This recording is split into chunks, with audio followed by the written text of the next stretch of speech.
Genotypic ratio. लेकिन ये genotypic ratio क्या है? ये है monohybrid ratio, monohybrid genotypic ratio. लेकिन फिनोटिपिक रेशो क्या है इसका? फिनोटिपिक जो आपने इससे पहले पढ़ा है वो है 3:1। तो दैट मीन्स 3:1 ये फिनोटिपिक रेशो है, 1:2:1 क्या है? ये है जीनोटिपिक रेशो। तो it was all about the Mendel's first experiment और Mendel's first cross, monohybrid cross. इस एक्सपेरिमेंट को जब मेंडल ने एक्सप्लेन किया, और इस एक्सपेरिमेंट की वजह से मेंडल ने दो लॉ निकाले। एक है law of dominance and recessiveness and recessiveness, और दूसरा क्या है? Law of segregation. ये दो लॉ जो है, law of dominance and law of segregation, ये दो लॉ इस वाले एक्सपेरिमेंट से मेंडल ने निकाले। तो ये लॉ ऑफ डोमिनेंस और लॉ ऑफ रिसेसिवनेस है क्या? यहां पे मैं आपको एक्सप्लेन करूंगा। Law of dominance and law of recessiveness. Law of dominance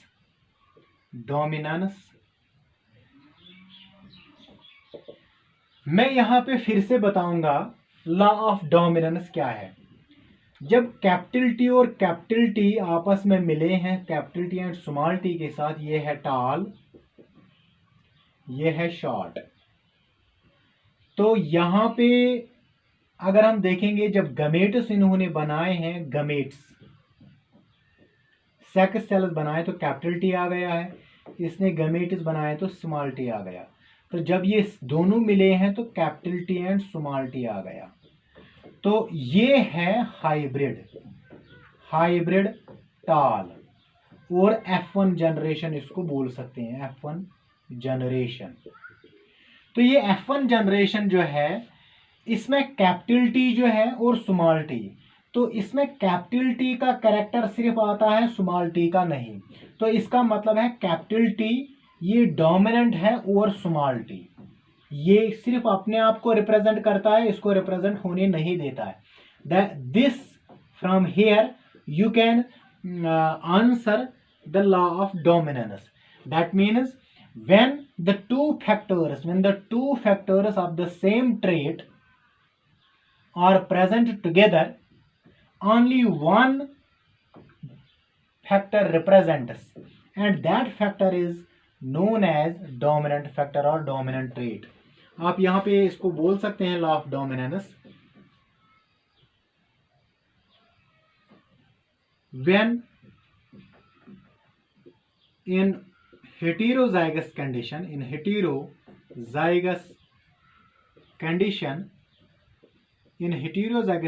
that means जब दो डिफरेंट किस्म के फैक्टर्स प्रेजेंट रहते हैं, in heterozygous condition, when two factors of a trait, when two factors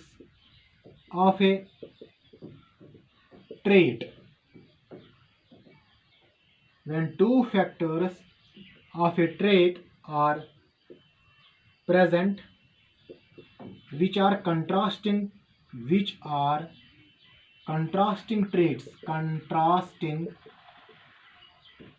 traits, which are contrasting traits. When two factors in heterozygous condition, when two factors of a trait are present which are contrasting traits, only one factor expresses its character.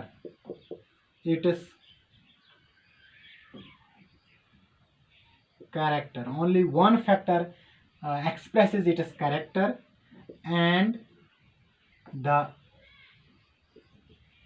other one does not express, that is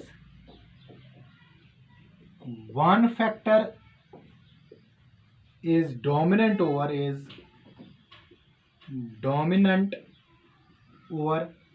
the other. Example is given here. अब ये law of dominance है। अब जब इसमें selfing करवाया है, self cross करवाया है, दैट मीन्स यहाँ पे टेबल जब मैंने आपको बताया है तो capital T and small T जो है ये दो किस्म के सेक्स कैरेक्टर्स हैं, सेक्स सेल्स हैं। यहाँ पर भी capital T and small T जो है दो किस्म के सेक्स सेल्स हैं। अब इनको मिलाते हैं। यहाँ पे capital T and small T जो है इसमें दैट मीन्स दो किस्म के मिक्स कैरेक्टर्स हैं, फैक्टर्स हैं। अब जब ये गमेट्स बनाता है, यहाँ पे जब ये गमेट्स बनाता है, जब ये गमेट्स बनाता है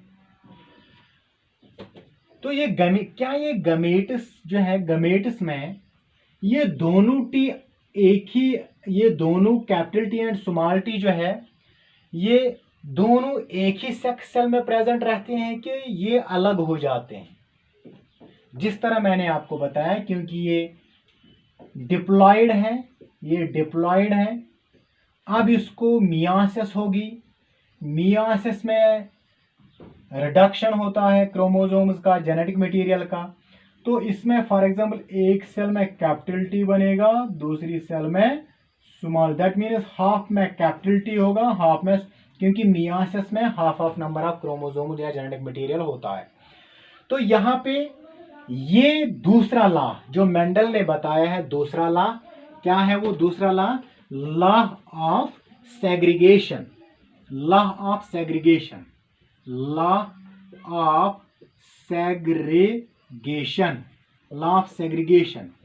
तो law of segregation, segregate means to separate. Segregation का मतलब क्या है? टू सेपरेट, अलग होना।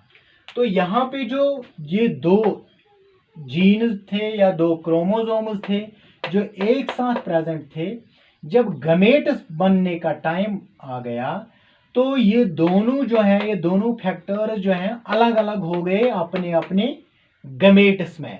तो ये गमेट जो है ये अपने अंदर ट्रू होता है। तो ये लॉ ऑफ सेग्रीगेशन हमें बताता है during gamete formation,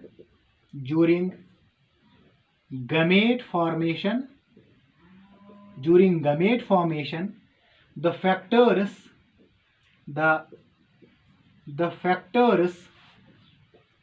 get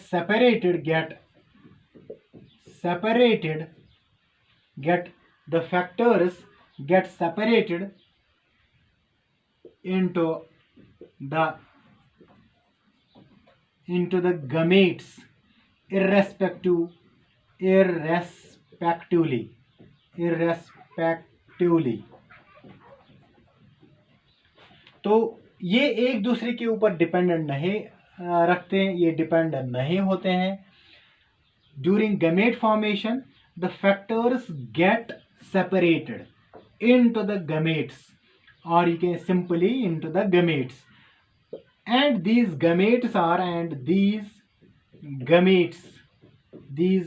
gametes are pure in their character,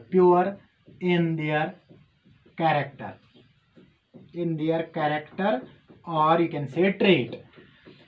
अब यहाँ पे जब ये दोनों एक साथ प्रेजेंट थे डिप्लॉयड कंडीशन में, अब इनको गमेट्स बनाने का टाइम आ गया थ्रू मियासिस, ये अलग अलग हो गए, कैपिटल टी अलग हो गया और स्मॉल टी अलग हो गया। इस प्रोसेस को मेंडल ने बताया लॉ ऑफ सेग्रीगेशन, ये अलग होता है।